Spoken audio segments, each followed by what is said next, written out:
lady. She was diagnosed 10 years ago with fibromyalgia. Everybody familiar with fibromyalgia? You know what that is? It's a condition characterized primarily by pain. And the pain's in the muscles. And it can be severe. And it can be debilitating, where the person's bedridden. She went to 20 different doctors all across the United States and Canada. All of them gave her the same diagnosis and told her she's going to have to live with it the rest of her life. And she's a mother of 3 little girls, housewife. She couldn't cook a meal, clean a room, do dishes without having severe pain and being laid up in bed for 3 to 4 days at a time. She was on 8 different medications when she came in here. 8 medications. This was her 6 months later. See how that curve's coming back in there? Really nice. And 2 months into her care, the testimonials are out here if you ever want to read these, written by the patients. But 2 months into her care, she was off all her medications, doing everything she wanted to do. She got her life back. But again, she continued to get the best corrective changes. This was 6 months. But yeah, keep in mind, I didn't heal her. Chiropractic didn't heal her. Her body healed itself. Chiropractic is just a tool. That's all. Lord, we need you if it'll heal itself. Yeah, I got the easy part. Your body does all the work. This is a 10-year-old boy named Jason. His neck looks better. He's got some curve in there, doesn't he? But if you took the top portion of the neck away, see how that's straight?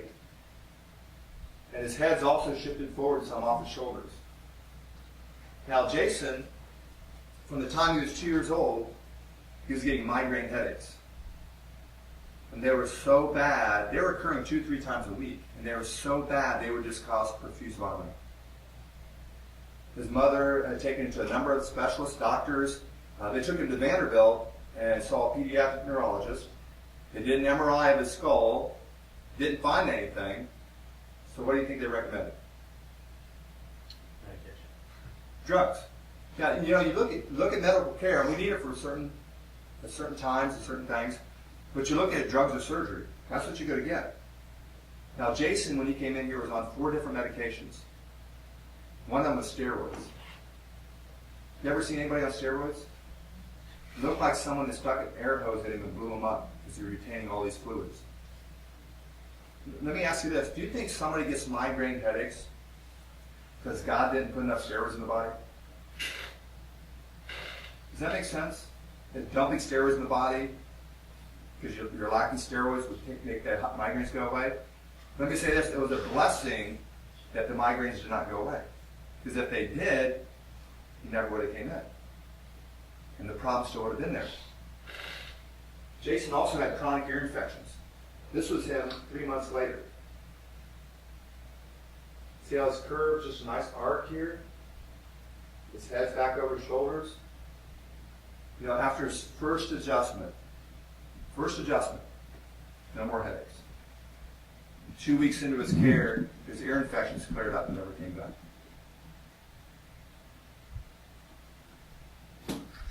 Now let me show you a lower spine here.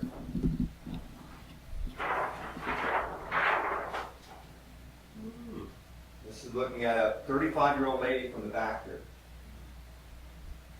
See her pelvis is tilted down the left, her spine shifted to the right, and she swallowed a zipper right there. She had terrible back pain and pain down the left leg. And the orthopedist she went to, they did an MRI. They found a ruptured disc between L4 and 5. You can't see that on X-ray. You have to have an MRI or a CAT scan for that. But it was causing pressure on her sciatic nerve. It goes down the leg, and she was having terrible pain. She couldn't walk. And she was told she needed surgery. And so she came in here as a last resort. The surgery scared her to death, as it should. Always, surgery should always be the last resort. Once you get cut on, you're never the same. This was her 6 months later. She never needed surgery. Let's just say she never came in here. She went through the surgery, they took the damaged portion of the disc out, relieved stress from the nerve, and she felt better. She leaves the hospital feeling better, but like this. Do you know people that have surgeries have to have more surgeries? This is a big reason for that. Structurally, she's still way out of balance, and it's causing abnormal stress on the disc. Do you think this is going to affect the rest of her health? In a good way? You bet. All right. So, we're going to wrap this up. Now, hopefully by now you have a better understanding of chiropractic, what it does, and what it can do for you. And hopefully a better understanding of health, what it is and what it isn't.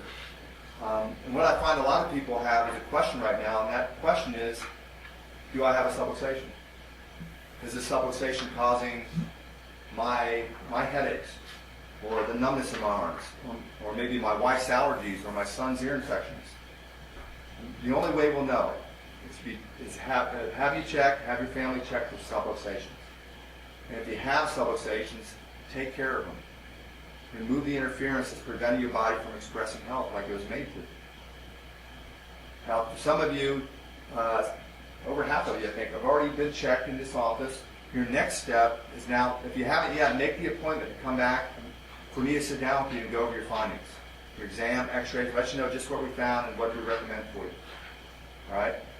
If you haven't been checked for subluxations, I really encourage you to do that. It can make a huge difference, not only in your health now, but in your future health.